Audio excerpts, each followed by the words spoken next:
Good evening, ladies and gentlemen.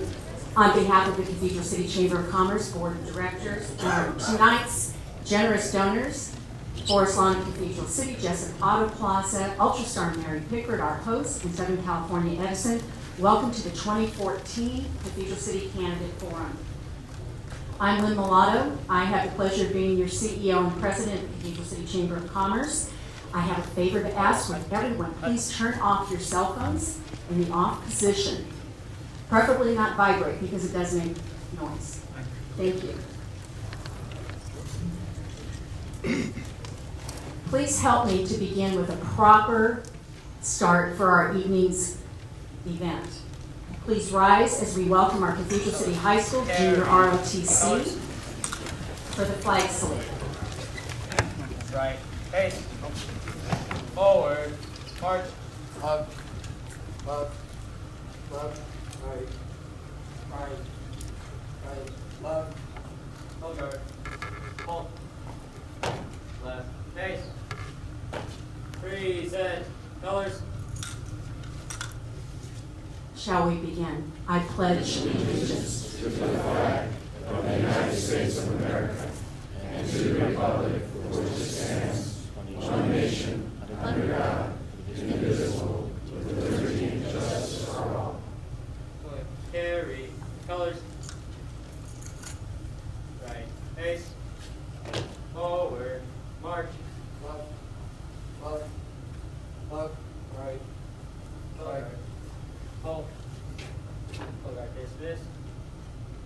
All right. Order. Colors. All right. Ready. Go. Ladies and gentlemen, that's the Cathedral City High School Junior ROTC. Thank you. Everyone, please have a seat. Welcome. This evening, we are joined by 4 outstanding media professionals. Please give a warm welcome to, if you'll hold your applause until we're finished calling the names, Erica Felci, local editor, news editor, and political reporter for the Desert Sun. John White, news anchor with KESQ's News Channel 3. Daniela Mosquera, news anchor with KVER Univision Palm Springs. And our moderator for our second candidate forum. She was a great hit the last time we brought her back. Brooke Berry, news anchor with CBS Local 2.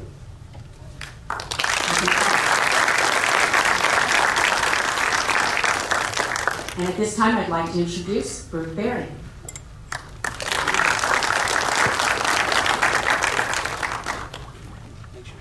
Good evening. I want to thank all of you who are here tonight for coming out and supporting these candidates and also supporting the community, because you're coming here and becoming more knowledgeable about all of these issues makes you a better voter, and it shows that you have real interest in choosing the representatives that will be leading the second most populous city in the Coachella Valley over the next couple of years. As Lynn mentioned, I'm Brooke Berry from CBS Local 2. I'd like to thank our panelists, my media colleagues here. And also, I want to tell you a little bit about our format for tonight. We're going to start with the introduction of 2 men whom you see right here. They're actually running unopposed. They're both incumbents, but we still want to present their views for you and remind you all why they feel that they should be re-elected to these positions in Cathedral City. They'll have 2 minutes to make their case. Once they've concluded, I'll introduce our council candidates. So first, tonight, let's start with our incumbent city treasurer, Henry Chan.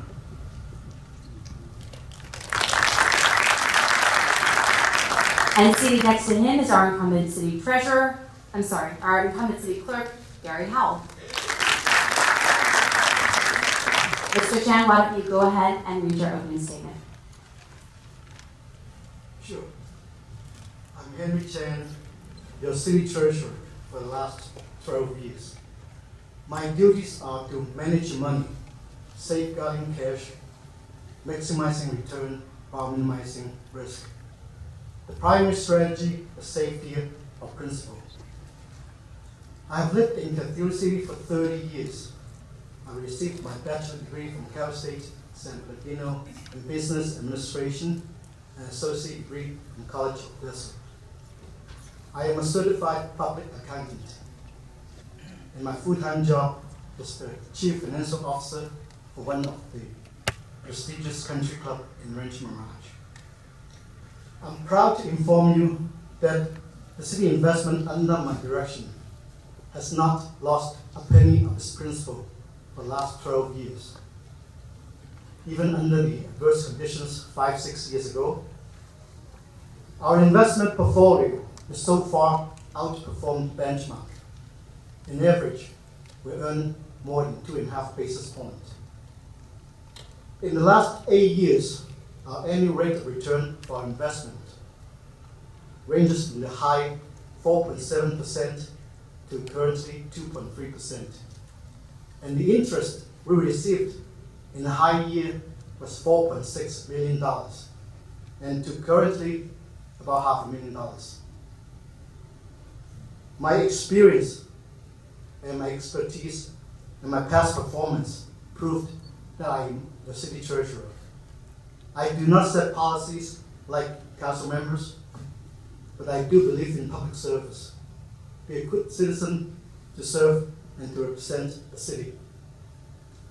I know I have the knowledge and experience necessary to continue to be a city treasurer and to represent the city. Thank you.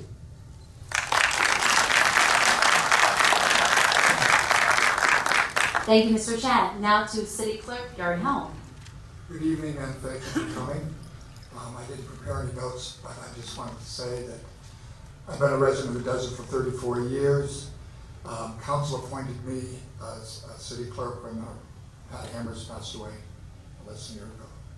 I have been resort controller for many years in the Valley, La Quinta Resort, the Old Canyon, a number of them. And now I'm a realtor, Coldwell Banker. We have a new but experienced city manager. We have an experienced and new deputy city clerk. When Pat Hammers was city clerk, they were, during the recession, they let the paid person leave. And the city was in very good hands. She was a master city clerk.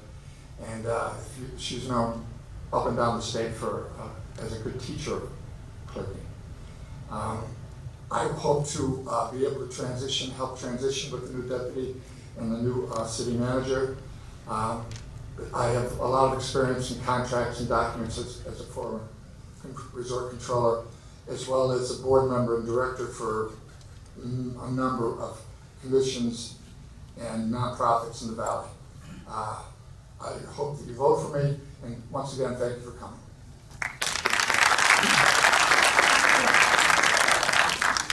Thank you so much, gentlemen. We're going to dismiss you now, if you will. You can go ahead and exit the stage over there, and there are some seats for you here.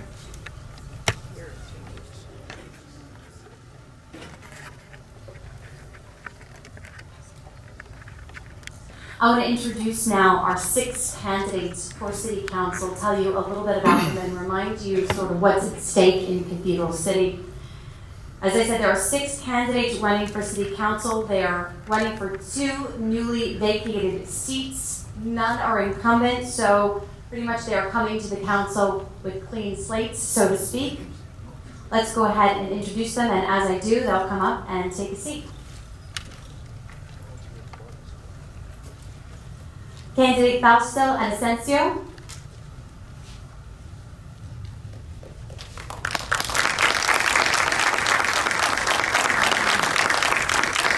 Candidate Mark Carnevale.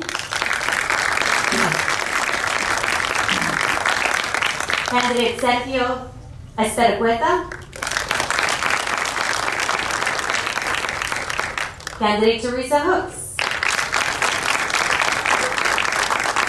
Candidate Shelley Kaplan. And candidate Gordon McGinnis.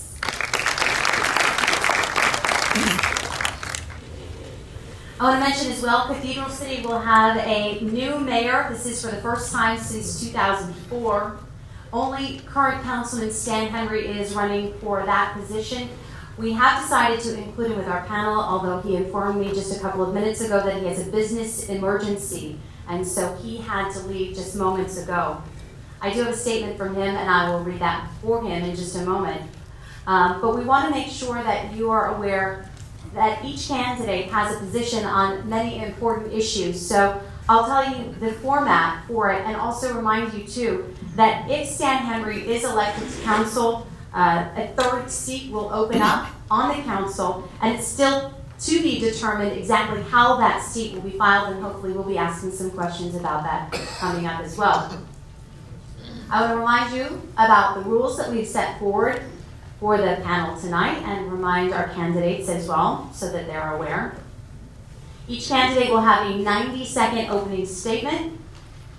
They'll also have a 1-minute response to a direct question from the panel. Each of the candidates then in turn will have 45 seconds to respond and give their own position on that same question. We're also going to just kind of shake things up a little bit, have lightning round questions that will be interspersed throughout our questions. And they will have, for the most part, there'll be questions that will be answered simply with a yes or no, or just a 1 or 2 word response. We're looking for direct answers there. And we'll keep everybody kind of on their toes and hopefully elicit some good information that you as voters will be able to take home and remember when you're filling out your ballot later on. Let's go ahead and dive in to the forum. You have a question? The lights are bright in my face. Could they adjust this, please? All right, you can ask. Is that a little bit better? They just dim the lights a little bit. Can everyone still see? Sort of the perils of being up here. You sort of know you're not going to be able to see anything when you're looking out. Is that any better? Okay. Well, everyone's aware that the lights are right in your face. So. Okay. All right, let's go ahead and start with a question, and I'm going to start with my colleague from the Desert Sun. That would be Erica Felci. Oh, sorry. Let's have everyone do their opening statements first, and we're going to start here with the candidate on my right, Fausto and Asensio. Go ahead. Good evening, everybody. My name is Fausto Asensio. I've been in business in Cathedral City for almost 20 years. I'm a jeweler, and I've been doing a lot of voluntary work all those 20 years as well. And I've been living in Cathedral City for about 10 years. And in those 20 years, I always see a lot of little businesses leaving. That's one of the motivation to motivate me to run this time, because I like to see more business coming to Cathedral City. And also, the Latino community is not really involved in any event or any political activity. And I like to see them more involved because I believe the percentage of Latino voters is very low. Thank you. Mr. Carvalho. Hi, everyone. My name is Mark Carvalho. I would like to offer the following information. But first, I'd like to thank Lynn and her staff, the panel, and all of you who care enough about Cathedral City to be here tonight. My wife, Rhonda, and I have lived in the desert 44 years. We own a home and a business, Nicolinos, in Cathedral City, meaning we are 100% stakeholder in the success of the city. I'm proud to be a part of 4 generations of Carnavalians who have invested in the Coachella Valley since 1969. Cathedral City, quite simply, is everything to us. I put everything I have in Cathedral City for Rhonda and I, my children and grandchildren. As a candidate for council, I bring a unique perspective as I understand balance sheets. As a small business owner, I possess successful management skills and have successfully navigated market changes, recessions, and other business challenges on a daily basis. I served on the city's marketing commission as well as belonging to many local clubs and organizations. The bottom line is I know when and how to adapt. I also know how to succeed in both good and challenging times. Thank you very much.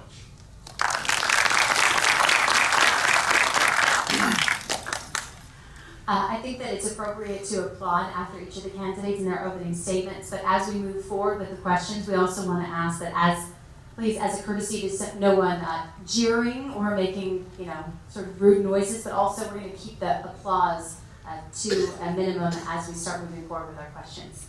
Go ahead, Mr. Espericueta. Good evening, everyone. My name is Sergio Espericueta, and I have been a resident of Cathedral City for 20 years. I decided to participate in this election to bring new ideas and improve Cathedral City. In 2012, I was elected as school site council for 4 years at Agua Caliente Elementary School. thus this year I was part of the school district English Learning Advisory Committee, and in 2012 I was part of this city Street and Transportation Commission. It always brings me joy when I serve others who need help. I enjoy trying to find different ways to solve problems. I also feel like I am a flexible person when it comes to reaching a consensus. I'm working for 14 years at a hotel and restaurant industry. I'm currently working at a general retailer company, and I have been there for 9 years. Given my different work experiences and all I have seen in my years of community participation, I consider myself to be transparent in decision making. I also think I have the vocation to serve. Cathedral City is a diverse city, and I will try to make sure that everyone will be represented equally. Integrity is a very valuable characteristic in a person, and this is something that I am prepared to bring into the City Council. Thank you. Thank you. Ms. Hooks. Good evening, my name is Teresa Hooks, and I'd like to thank everyone for organizing this event tonight, and I'd like to thank you, the audience, for coming out this evening. As you can see, I'm the only woman seated at the table, and I'm also the only woman on the ballot. And I believe that's important because 50% of our population in Cathedral City is female. And I believe that the female voice needs to be heard and represented on City Council. Not only am I a woman, I'm a businesswoman. Over the course of my career, I've worked for many large corporations. I've owned 2 home-based businesses, and I currently am working for an air conditioning company here in the desert. I understand the challenges of owning a business. I understand the risks and the rewards. That's why I'm your pro-business candidate, and my simple and straightforward platform will reveal that. Number 1 is to create jobs by retaining and expanding existing businesses and attracting new business. Second is keep our community safe by providing adequate levels of essential services. Protect the budget and keep it balanced. Thank you. Mr. Kaplan. Thank you. I'm Shelley Kaplan, and I'd also like to express my appreciation for the Chamber for having us candidates do a presentation tonight, and for you for being here. 90 seconds is obviously a pretty short time. In business school, we used to give our students 3 minutes to do rocket pitches to sell new business ideas to their investors. Thanks. I'm not trying to sell a new business. I'm trying to sell me to you as your next council person. So who am I? Here's a quick recap. I have had a successful career, 45 years in higher education administration. I've managed large, complex organizations. I'm good with numbers. And hey, I'm Jewish. I'm good with managing money. I work well with all groups. I've done and managed construction projects totaling over $500 million. I'm a quick study. I do my homework. I'm analytical, pragmatic, professional, and I like challenges. I'm honest, and I'm a pretty good communicator. I love Cathedral City, and I want to see it blossom. My focus will be on new economic development, new revenue streams, more jobs, improved public safety, better management of resources, more transparency, improved communications. And I want to build on the city's strengths, its neighborhoods, and its working families, and celebrate our diversity. You can check out more on my website, shelleykaplan.com. Thanks. Thank you. And we will wrap up opening statements with Mr. McGinnis. Okay, great. I too want to thank the Chamber for taking the time out to sponsor an event like this, as well as the other sponsors you have. I also want to thank the people for coming out. It's really heartening to see that there are people that are also invested in learning about the council members. My name is Gordon McGinnis. I've lived here in Cathedral City for a little over 8 years. I met the most wonderful lady of my life 10 years ago and moved from San Bernardino. I'm one of 10 children my parents had, so I'm pretty fairly family oriented. I went to San Bernardino High School, Cal State San Bernardino. I've been working with AT&T for over 32 years now. I've been in more than 30,000 homes in my career. I've talked to lots and lots of people. I've served 7.5 years on the city council in San Bernardino. I gave it up because of I said before, my wonderful wife, and came here to Cathedral City. I've been here for 8 years, and I see that the city is in need of some help. I think the city could really use somebody with some experience. I've had lots of experience with redevelopment, which the city so sorely needs. And I've worked on the Inland Valley Development Agency, which helped brings Kohl's department store, warehousing into San Bernardino, along with Pep Boys, Mattel's, Stater Brothers moved their entire warehouse operation to the airport area of San Bernardino. Wells Fargo built a 500,000 square foot building in our area. I just wanted to say that I have lots of experience. All right, thank you so much, Mr. McGinnis. And we'll hope to hear more about that experience when we move to questions.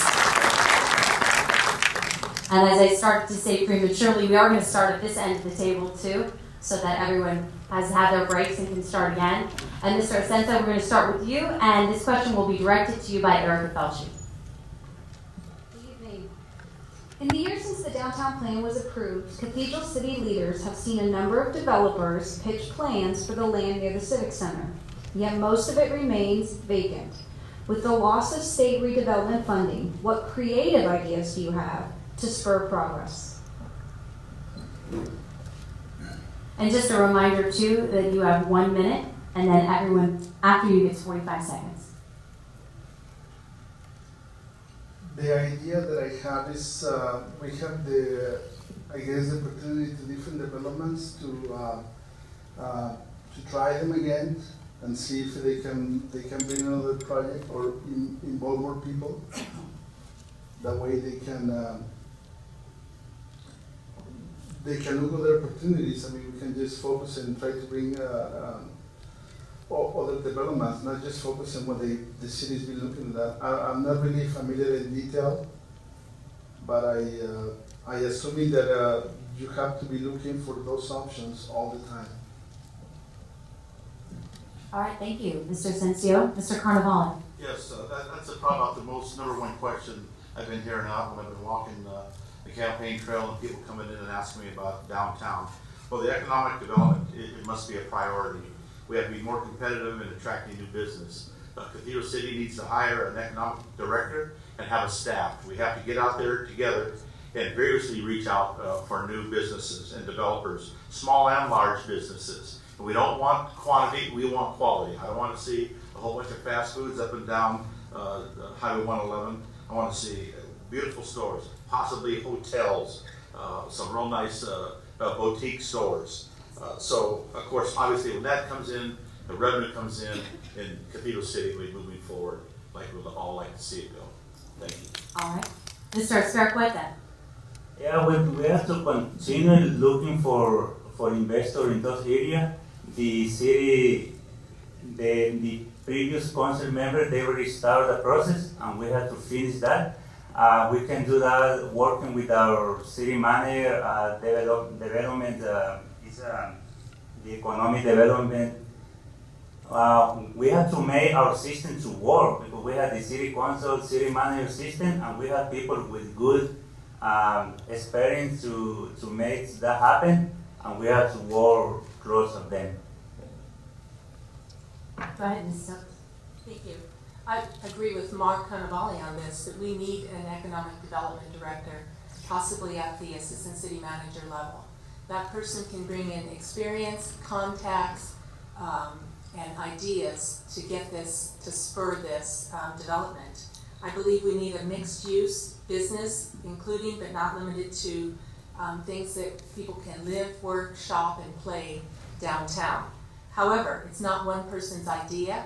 It would be to discuss in a strategic plan format with the council, city manager, and all the appropriate people. Do I still have more time? Okay. I think we need to stop exporting our dollars out of Cathedral City and start importing them from other communities. I'd like to see vacant turn to vibrant. Thank you. Mr. Kaplan. Okay, so when the city went through its economic downturn, it cut a number of positions, and one of those positions was the economic development manager. And we really need to recreate that position. We really need to get development moving. While I agree with the new city manager, Charlie McClendon, who I think is doing a great job, that everyone is responsible in city staff for economic development. You really need someone there who can really coordinate it and manage it and push it ahead. And so the first thing, obviously, is to get a new economic development person with the skills and experience that we need to start this process moving forward. I've talked to a lot of developers. They're interested in coming into the town. I think we're in a different economic environment than we've been for the last 10 years. And that's time. Thank you. Mr. McGinnis. Yes, since the state canceled our redevelopment agency money funds, it's going to be very difficult for the city to reestablish it. But one of the things I found with going to the League of California Cities when I was a participant in it is you learn lots of new ideas that different cities are doing. And if we can get council members to go to these California League of Cities meetings, also the National League of Cities meetings, for the Inland Valley Development Agency, which I was on in San Bernardino, which is the development around the airport base, we were able to hire a development company. Ross Perot out of Texas has a management company that comes in and buys up land and then builds great facilities in the area. And we need All to right, look thank into you. that. That's time. And I think that Erica has a quick follow-up for one or more of the candidates about that question. Erica? Well, if you're gonna hire an economic development director, can you name one area of the budget you're willing to cut to fund that position? And that'll just be a quick 5-second answer from the candidates, if you have one. What makes you think we need to cut from the budget? We're on an upward trajectory here in Cathedral City. We have passed Measure B. It's currently bringing in much needed revenue. And it's, Okay, thank you. And I would also say, and I don't know whether you've read the recent refinancing of the city bond situation, but we just reduced our bond expenses by $600,000 a year. Okay. Any other candidates? I concur. Mr. McGinnis? I think also that you know, a lot of this kind of work can be done by people that we have in the city right now, especially making use of the city council members themselves as representatives to go out and talk to and speak to developers and get them to come and make presentations. You don't have to pay a person to do that. Okay, thank you. All right, the next question goes to Daniela with regards to public safety. Daniela. Good evening. So, how does Cathedral City intend to secure the safety of its residents from all the crime, delinquency, and theft that has been an ongoing problem lately? And this question will be answered first by Mr. Carvalho. I'm not really quite sure where you have your information, but you know, Cathedral City has one of the finest police departments, and they're doing what they can with what they have. They're rehiring. They're hiring more police department. Our police department's getting bigger and stronger. And as far as I understand, our crime in Cathedral City has been lower in the valley. So I would say, you know, of course, with the redevelopment, more taxes, more revenue. I'd like to see the police department to grow stronger, especially on the motor end of it. I'd like to see more traffic police out there, motorcycle police officers put back into place. But as far as the crime, I think they're doing a wonderful job with what they have right now. Mr. Spiriqueta. Yeah, that is another change that the city is facing. In the future, we will have a new police chief, and I will work close with him to share or to look the neighborhood's concerns and work with the police chief to make the city more safe. Ms. Hooks. our current council is saying that we are the lowest crime rate in the valley currently. However, the primary role of government is to make sure that its citizens are safe. And I believe that we are significantly understaffed in all areas, police, fire, and essential services. And I think that we need to develop new strategies to bring those levels up to where they need to be and to provide adequate levels of safety for the citizens as well as the people that are providing the services. The fire department is pretty much running on very low levels. And if one person gets hurt, not only is that an emotional strain, but it also is a financial strain, bringing other guys in on overtime, et cetera, et cetera. Okay, so we do have the lowest crime rate in the valley, but that doesn't mean that we should be making sure that we have adequate police coverage for the city and have a city where the residents feel comfortable and safe. We do have a new police chief coming on board next month, in fact. It's going to be the responsibility of the new police chief working under the city manager to look at the organizational structure and the staffing levels, to set priorities within the department, and to provide information to the council as to what kind of staffing changes need to occur in the department moving forward. Mr. McGinnis. Yes, I think one of the first things that should happen soon is that we do a forensic audit of our budget, period. Because we need to find out what it is that we're spending money on and make a determination as to the best and highest use of it.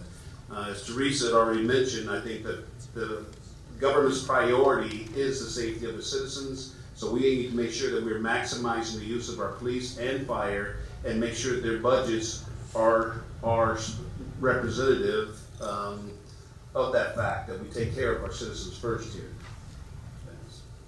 Mr. Asensio.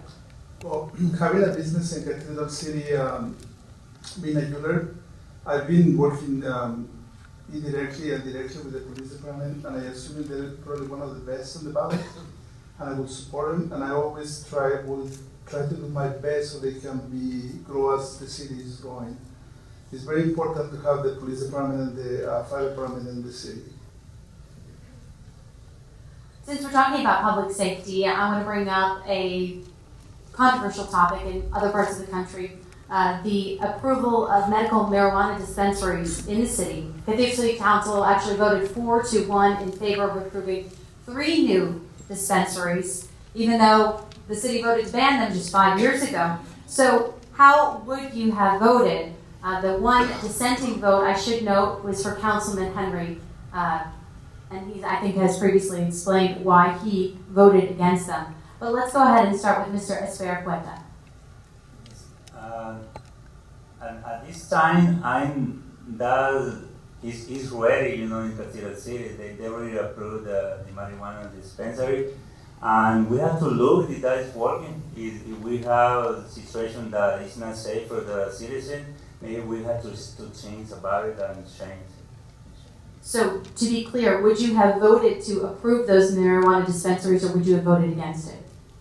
At this time, it is ready in the city, but I will vote in favor to please. Okay. Ms. Hooks? I believe that the city sort of rushed through on that process. I would have liked to have seen more transparency, more citizen input. What I'm hearing from the community is, why did they put in 3? Why did they rush it? Well, my position is, I don't want to stop anybody from getting relief from pain and suffering. So to that extent, I do agree with medical marijuana. I don't know that we do need 3 locations, but we have a tax measure on the ballot to bring in revenue for that, and I believe that any business that operates in the city should maintain its own, but you know what I want to say. It should be self-sustaining. You are saved by the bell. And not going to drain on the budget. Thank you. Mr. Kaplan. I would have voted in favor.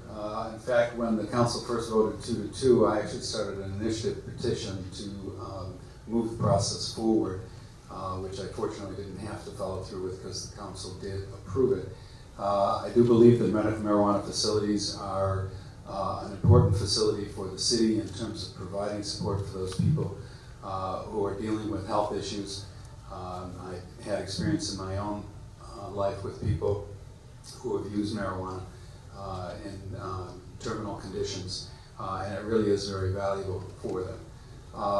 I agree that there is tax associated with this. There is a ballot measure for up to 15%. I don't think we should be taxing at that level, but I do think that some additional tax will provide revenue. All right, so you would have voted in favor? Yes. All right, Mr. McGinnis. I too agree that people have to have what is considered medicine. If marijuana works for them, great. I've never used a drug in my life, and I don't drink alcohol as well, and So I'm not, probably not the best one to ask, should people be given more of something that I don't use myself, but if it's a medicine and doctors approve it, then it should be for sale, wherever somebody wants to sell it. Mr. Asensio. I agree. The only reason I want to let you know why they don't put more, not only 3. 5 or 6. It's going to bring revenue to the city. There's one per 15,000 residents currently, so. All right, Mr. Carnevale. Yes, I'm very passionate on that. I would have been in favor for the vote. I have seen what medical marijuana has done. My wife being a cancer survivor after radiation, I've seen the blisters on her, and we did apply the medication on her, and every one of you out there would have done the same thing to your loved one. I get pretty passionate about it. I don't use it. I don't like recreational use. I think the edibles and all that stuff is nonsense. I think if this is for the medicine, it should be used for medicine. I don't think it should be taxed too high, but 5% and 50% is out of line. But I think there is a need for it in our society now, and it's going to be proven to be beneficial to everyone. All right, John White, it's our next question.